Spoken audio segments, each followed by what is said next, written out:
நண்பர்கள் அனைவருக்கும் வணக்கம். பிஜிடிஆர்பி சிலபஸில் நியூமரிக்கல் அனாலிசிஸில் உங்களுக்கு Lagrange interpolation, Hermite interpolation, spline interpolation இந்த டாபிக்ஸ்லாம் இருக்குது. ஸோ ப்ரீவியஸ் இயர்ஸில் இந்த இன்டர்போலேஷன்லேருந்து ஒரு கொஷின் கேட்டிருக்காங்க. உங்களுக்கு டேட்டா பார்த்தீங்கன்னா x0 y0, x1 y1, x2 y2 கிவனில் இருக்குது.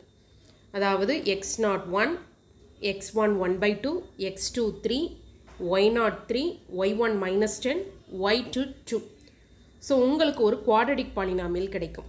உங்களுக்கு x0லேருந்து xn வரைக்கும் டேட்டா இருக்குதுன்னா உங்களுக்கு பாலினாமியல் ஆஃப் ஆர்டர் n கிடைக்கும். இங்கே x2 y2 வரைக்கும் இருக்கிறதுனால ஒரு குவாட்ரடிக் பாலினாமியல் கிடைக்கும். இதுக்கு ப்ரொசீஜர் இருக்குது, ஒர்க் அவுட் பண்ணணும். பட் அந்த மாதிரிலாம் ஒர்க் அவுட் பண்ணாமல் ஈஸியான ஷார்ட்கட்டில் நம்ம ஆன்சர் பண்ணலாம். இந்த கொடுத்துருக்க டேட்டாவை வச்சு தானே நீங்கள் பாலினாமியல் இன்டர்போலேட் பண்ணுறீங்க. அப்போ கண்டிப்பாக நீங்கள் கேல்குலேட் பண்ணுற பாலினாமியல் இந்த டேட்டாவை சாட்டிஸ்ஃபை பண்ணும். நீங்கள் கேல்குலேட் பண்ணுற பாலினாமியலில் எக்ஸுக்கு 3 சப்ஸ்டியூட் பண்ணால் அவுட்புட் 2 வரும், எக்ஸுக்கு 1 சப்ஸ்டியூட் பண்ணால் அவுட்புட் 3 வரும். அவ்வளோதான். நீங்கள் டேரக்ட் ப்ரொசீஜர்லலாம் இதை செய்யவே வேண்டாம். நீங்கள் டேரெக்டாக ஆப்ஷன் சிக்கு வந்துடுங்க. இதில் நம்ம எக்ஸுக்கு 3 சப்ஸ்டியூட் பண்ண போகிறோம். ஸோ இந்த டேர்ம் ஃபுல்லாக 0 ஆகும், இது 0 ஆகும்.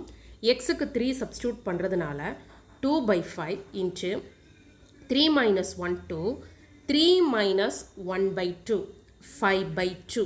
ஸோ உங்களுக்கு என்ன வருதுன்னா இந்த 5 கேன்சல் ஆயிரும், இந்த 2 கேன்சல் ஆயிரும், ரிமைனிங் 2. எக்ஸுக்கு 3 சப்ஸ்டியூட் பண்ணும்போது அவுட்புட் 2 வருது. எக்ஸாக்டாக உங்களுடைய கிவன் டேட்டாவை அந்த ஆப்ஷன் மேட்ச் பண்ணுது. மற்ற இதில் போய் நீங்கள் எக்ஸுக்கு 3 சப்ஸ்டியூட் பண்ணி பாருங்கள், உங்களுக்கு அந்த மாதிரி மேட்ச் ஆகாது. ஓகே, எக்ஸுக்கு 1 கூட நீங்கள் சப்ஸ்டியூட் பண்ணி பாருங்கள். எக்ஸுக்கு 1 சப்ஸ்டியூட் பண்ணால் எனக்கு அவுட்புட் 3 வரணும். அதை கூட நீங்கள் செக் பண்ணி பார்க்கலாம். எக்ஸுக்கு 1 சப்ஸ்டியூட் பண்ணுங்கள். எக்ஸுக்கு 1 சப்ஸ்டியூட் பண்ணும்போது இந்த ப்ராக்கெட் 0 ஆகிடும், இந்த ப்ராக்கெட் 0 ஆகிடும்.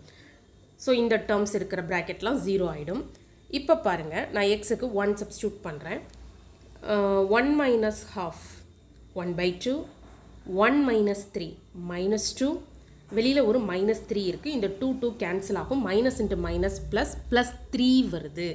ஸோ உங்களுக்கு எக்ஸுக்கு 1 சப்ஸ்டியூட் பண்ணும்போது அவுட்புட் 3 வருது.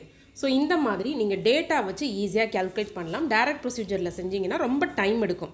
நம்ம டேட்டாலாம் யூஸ் பண்ணி ஃபார்முலாலாம் வேல்யூ சப்ஸ்டியூட் பண்ணி அந்த குவாட்ரடிக் பாலினாமியல் என்ன வருது அப்படின்னு பார்க்குறதுக்கு பதிலாக இந்த மாதிரி இன்புட் 3 கொடுத்தா அவுட்புட் 2 வருதா, இன்புட் 1 கொடுத்தா அவுட்புட் 3 வருதான்னு செக் பண்ணலாம்.